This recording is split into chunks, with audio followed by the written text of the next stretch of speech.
रामकरण निर्मल जी जो है मौजूद थे। मुलायम सिंह यूथ ब्रिगेड के प्रदेश अध्यक्ष रामकरण निर्मल जी हैं।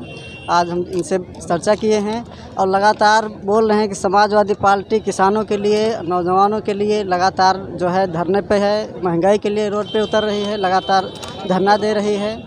तो इस तरह के मुद्दे समाजवादी पार्टी चुनाव में भी लाएगी। आप देख कार्यक्रम का सर मुख्य उद्देश्य राष्ट्रीय अध्यक्ष माननीय अखिलेश यादव जी के निर्देश पे गांव-गांव दलित संवाद कार्यक्रम है। इस संवाद के माध्यम से समाजवादी पार्टी ने जो विकास के काम, जो उत्थान के काम, नौजवानों को जो रोजगार के काम किए थे उसको बताने का काम, और भविष्य में 2022 में जब सरकार बने तो दलितों के उत्थान के लिए कौन से काम होंगे उस योजनाओं को उन जो हमारे उद्देश्य है उसको बताने का काम। और भारतीय जनता पार्टी ने जो उनके संविधान पे हमला किया है, आरक्षण पे हमला किया है, उनकी बहन बेटियों के मान और सम्मान पे जो हमला किया है, उन सारी चीज़ों को अवगत कराने का काम किया जाएगा इस संवाद के माध्यम से। सबसे बड़ी समस्या महंगाई है, इस पर समाजवादी पार्टी रोड पे बहुत कम दिखाई दे रही है, क्यों? उत्तर प्रदेश में यूँ कहूँ कि देश का कोई भी विपक्ष आप तुलना करिए उत्तर प्रदेश से, अगर उत्तर प्रदेश में कोई आज दिख रहा तो सिर्फ समाजवादी पार्टी के लोग दिख रहे हैं। पूरे उत्तर प्रदेश के थानों का आप सर्वे के लिए सबसे ज़्यादा मुकदमे अगर किसी पे दर्ज है समाजवादियों पे दर्ज है। जितने आंदोलन हुए उत्तर प्रदेश, जितने भी जन विरोधी कानून रहे हों, जितने भी अन्याय अत्याचार की बात रहे, जहाँ जहाँ भी शोषण जब भी हुआ है तो समाजवादियों ने सड़क पर उतर के उसको आंदोलन करने का काम किया। महंगाई और पेट्रोल डीजल के बढ़ते दामों को हम लोग लेके विधानसभा घेराव किए थे। हमारे साथी अनीश राजा जी खड़े हैं, पूरे नौजवान साथियों ने विधानसभा घेराव किया, राजभवन घेराव किया।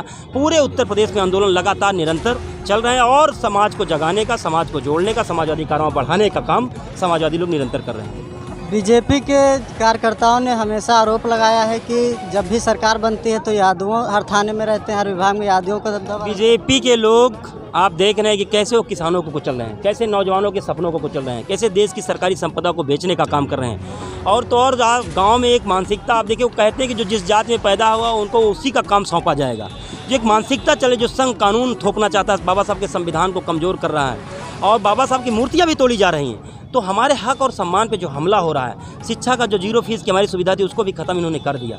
तो बीजेपी जो षड्यंत्र कर रही है दलितों पिछड़ों को फिर से गुलाम बनाने का, और बीजेपी के काम है झूठों की पार्टी है, जुमलों की पार्टी है। उन्होंने कहा था 15 लाख रुपया खाते में, गरीब माताओं ने बहुत लंबी लंबी लाइनें लगा करके खाते खुलवा लिए। 1 रुपया नहीं, हम लोग भी सोच रहे हैं गरीबों की गरीबी दूर हो जाएगी। 1 रुपया नहीं, 2 करोड़ रोजगार देने की बात कही थी और 2 करोड़ रोज पर साल उन्होंने छीन लिया लोगों से।